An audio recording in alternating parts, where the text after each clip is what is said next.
मधून निरीक्षण करणार आहोत आणि जी आपल्या सूर्यमालेतील आजूबाजूचे ग्रह आहेत त्यांची आपण माहिती घेणार आहोत.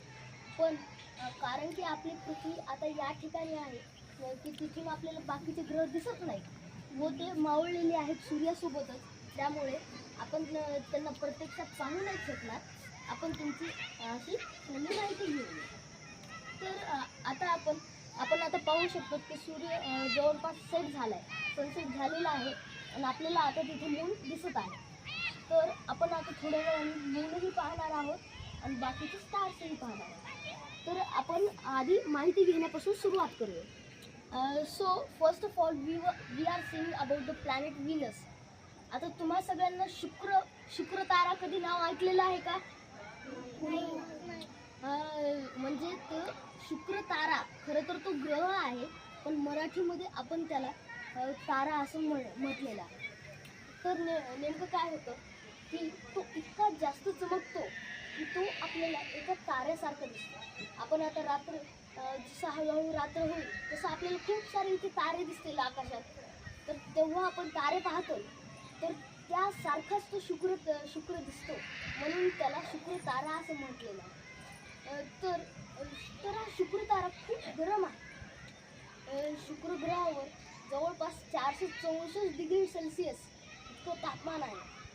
आता आपण इथं पृथ्वीवर किती तापमान असते कोणाला माहिती आहे का? आपल्या इथं जवळपास आपण 40 डिग्री सेल्सिअस असं तापमान आहे.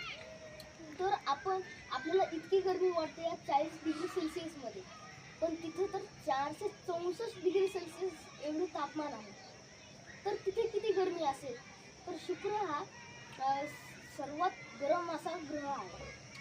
Now we were seeing about the Venus.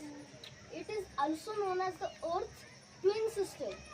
And why it is known? Because the most of the things of the Venus and Earth, they are actually same. Now we know about the planet has mass, diameter and size.